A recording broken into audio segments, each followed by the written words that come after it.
हमारे यहाँ मंदिर क्यों बनाए जाते हैं? मंदिर वह जगह है जहाँ शारीरिक और भौतिक चीजें हल्की पड़ जाती हैं और उससे परे की चीजें आपको दिखाई देने लगती हैं। हमारे यहाँ मंदिर क्यों बनाए जाते हैं?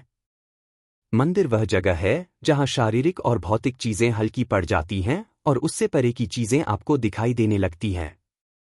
सद्गुरु, अगर आप इंसानी फितरत को गौर से देखेंगे तो आपको अंदाजा हो जाएगा कि इंसान जिस भी चीज से जुड़ता है, जिसमें उसकी हिस्सेदारी होती है, जिसे वह महसूस करता है, उसकी नज़र में वही सबसे बड़ा सच हो जाती है। चूंकि ज्यादातर लोग अपनी पांचों इंद्रियों में पूरी तरह से रत हैं, इसलिए उन्हें यही सबसे बड़ा सच लगता है। हमारी इंद्रियां वही समझ और महसूस कर सकती हैं जो साकार और ठोस चीजें हैं। जो कुछ भी भौतिक है, जो कुछ भी शारीरिक है, उसे हल्का बनाने की प्रक्रिया को प्रतिष्ठा या पवित्रीकरण कहते हैं। चूंकि आपके देखने और महसूस करने की प्रक्रिया इन 5 ज्ञानेंद्रियों पर आधारित है, इसलिए आप जीवन के बारे में जो भी जानते हैं वह शारीरिक है, भौतिक है। यानी आपका शरीर, आपका मस्तिष्क, आपके भाव और तमाम जीवन ऊर्जाएं सभी कुछ भौतिक हैं। अगर आप शारीरिक अस्तित्व को एक वस्त्र के रूप में देखें तो कह सकते हैं कि आप एक शरीर रूपी वस्त्र में रह रहे हैं। आप इसमें चल फिर रहे हैं और बाकी सारे काम कर रहे हैं, वो सब असली है।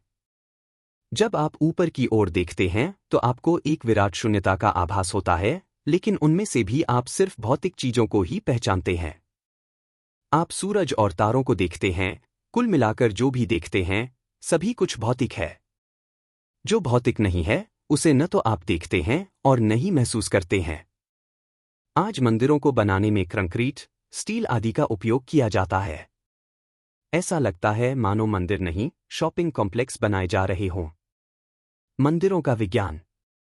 जिस जगह को आप मंदिर कहते हैं वह भौतिक ढांचे में एक छेद करने जैसा है। एक ऐसी जगह का निर्माण करना जहां शारीरिक और भौतिक चीजें हल्की पड़ जाती हैं और उससे परे की चीजें आपको दिखाई देने लगती हैं। जो कुछ भी भौतिक है, जो कुछ भी शारीरिक है, उसे हल्का बनाने की प्रक्रिया को प्रतिष्ठा या पवित्रीकरण कहते हैं। इससे आप में भौतिकता के पार देखने का सामर्थ्य आ जाता है और आप आसानी से पार निकलकर उससे परे जा सकते हैं। आज मंदिरों को बनाने में कंक्रीट, स्टील आदि का उपयोग किया जाता है। ऐसा लगता है मानो मंदिर नहीं, शॉपिंग कॉम्प्लेक्स बनाए जा रहे हों। लेकिन जब मैं मंदिर की बात करता हूं तो मैं उस तरीके की बात करता हूं जिसके जरिए प्राचीन मंदिरों का निर्माण किया गया।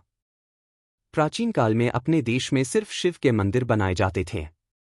बाद में मंदिर विज्ञान का इस्तेमाल करके लोग दूसरी आकृतियां भी बनाने लगे जिन्हें वे अपने फायदे के लिए इस्तेमाल कर सकते थे। उन्होंने अलग अलग तरह की ऊर्जाएं और विभिन्न आकार की मूर्तियां बनानी शुरू कर दी। मसलन अगर किसी को पैसा चाहिए तो उसके लिए एक खास तरह की मूर्ति, अगर किसी को डर लगता है तो उसके लिए दूसरी तरह की। जो है के अंदर भौतिकता का भाव आता है और जो नहीं है में ऐसा भाव आता है जो भौतिकता से परे हैं। इस तरह के मंदिर आज से तकरीबन 1100 से 1200 साल पहले अस्तित्व में आए। उससे पहले सिर्फ शिव मंदिर से ही हुआ करते थे। शिव शब्द का अर्थ क्या है? इसका मतलब है जो नहीं है। इसलिए मंदिर उसके लिए बनाए गए जो नहीं है। जो है के अंदर भौतिकता का भाव आता है और जो नहीं है में ऐसा भाव आता है जो भौतिकता से परे हैं। इसलिए मंदिर एक छिद्र है जिसके माध्यम से आप एक ऐसी जगह में प्रवेश कर सकते हैं जो भौतिकता की सीमाओं से परे है। प्राचीन सभी मंदिरों की प्रतिष्ठा की जाती थी, वहां पर एक ऐसा ऊर्जा वातावरण बनाया जाता था जहां आप सहज ही उसके संपर्क में आ सकते हैं जो भौतिक से परे है।